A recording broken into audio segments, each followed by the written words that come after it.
सौभाग्य है कि भारत दुनिया का तीसरा ऐसा देश बन गया जिसने स्वदेशी वैक्सीन बनाई और उसके टीकाकरण का काम शुरू हुआ। प्रथम चरण में 3 करोड़ लोगों को टीका लगेगा, लेकिन इसके लिए सरकार ने एक व्यवस्था की है कि जो फ्रंट लाइन वॉरियर्स हैं उनको पहले, उसके बाद सरकार ने जो प्राथमिकता तय की है उसके आधार पर ही टीके लगेंगे। लेकिन सरकार ने आश्वस्त किया है कि प्रत्येक भारतवासी को इस सुविधा का लाभ मिलेगा। तो ज़रूरी है कि वो अनुशासित तरीके से सरकार के निर्देशों की पालना करते हुए और इसमें पूरा सहयोग वो करें।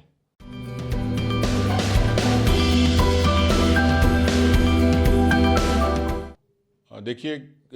हमारे देश में वैसे तो बहुत बड़ा देश है और बहुत सारी इस तरीके की व्यवस्थाएं होती हैं कि जिसमें लोग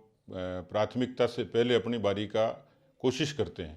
लेकिन इसका एक निर्धारित प्रोटोकॉल है और उसके लिए सरकार समय समय पर उनको सूचना देगी, संदेश के जरिए या जो बहुत नीचे तक वार्ड स्तर तक के जो कर्मचारी अधिकारी हैं उनके जरिए अपनी बारी का इंतज़ार करें और अनुशासित तरीके से जब समय उनको निर्धारित हो उस समय पर निश्चित केंद्र पर जाके इस टीकाकरण का लाभ उठाएं।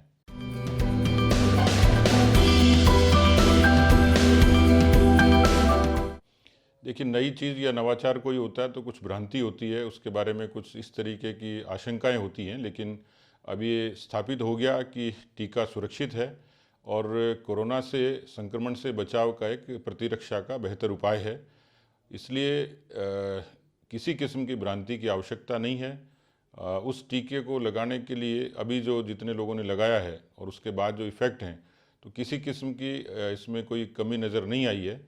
टीके को लगाना ही चाहिए। जैसे हमारे देश में इससे पहले जो टीकाकरण हुए बेहद सफल हुए, तो मुझे पूरी उम्मीद है कि सब लोग इसमें सहयोग करते हुए बिना किसी असमंजस के अपनी बारी का इंतज़ार करते हुए टीकों के बारे में जितनी तमाम भ्रांतियाँ उनको दूर करते हुए इसका लाभ अवश्य लेंगे।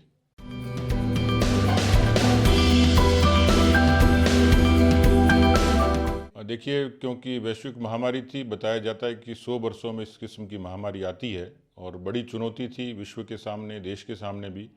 और निश्चित रूप से शिक्षा, स्वास्थ्य, उनकी मनोदशा और देश की अर्थव्यवस्था और व्यक्ति की खुद की घर की अर्थव्यवस्था पर इसका असर हुआ है। इन सब से लड़ने का एक ही ज़रिया है, इच्छा शक्ति। और जो शैक्षिक व्यवस्था थी उसमें ऑनलाइन पढ़ाई को सरकार ने प्रेरित किया और अब क्योंकि उतार पर है इसलिए वापस उसी स्ट्रीम में आई, थोड़ा समय लगेगा। पर मुझे लगता है कि बच्चों को अपनी इच्छा शक्ति के साथ, उसी कमिटमेंट के साथ, उसी स्पिरिट के साथ इसमें आगे बढ़ने की आवश्यकता है।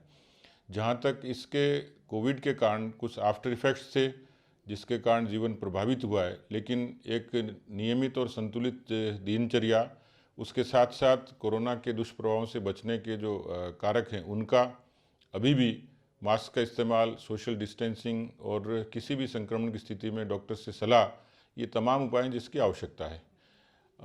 इस कोरोना के कारण घर की और समाज की अर्थव्यवस्था पर भी असर पड़ा है,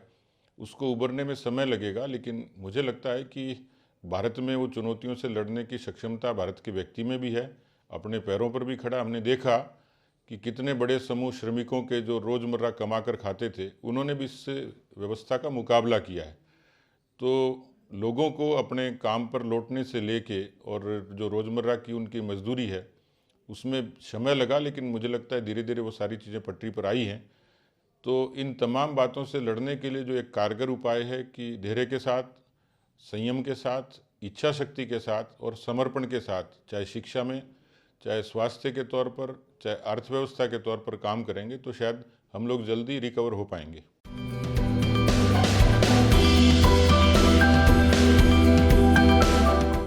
देखिए, पहले तो इसका व्यापक प्रचार प्रसार हो, सरकार जिसके लिए विज्ञापन के जरिए भी दूसरे जरिए से प्रसारित करती है। दूसरा, हमारा जो ज़मीनी स्तर के कार्यकर्ता हैं, सरकारी जो अधिकारी कर्मचारी हैं जो बहुत नीचे के स्तर पे काम करते हैं, आंगनबाड़ी का एक बड़ा नेटवर्क है, आशा सहयोगिनियों का एक बड़ा नेटवर्क है, हमारे यहाँ के ग्राम सेवक, पटवारी जो सीधे सीधे नीचे के स्तर पे कनेक्ट होते हैं, वो लोगों को व्यक्तिगत सूचना भी दे सकते हैं, सामूहिक सूचना भी दे सकते हैं। हम लोग क्योंकि सामाजिक रूप से एक बड़ा नेटवर्क संगठन के नाते होता है, तो हम भी कोशिश करेंगे कि हमारे से जुड़ने वाले तमाम लोगों को हम इस भ्रांति के को भी दूर करें, टीकाकरण के लिए उनको प्रेरित भी करें और उनको संयम और संतुलन बनाए रखने की अपील भी करें।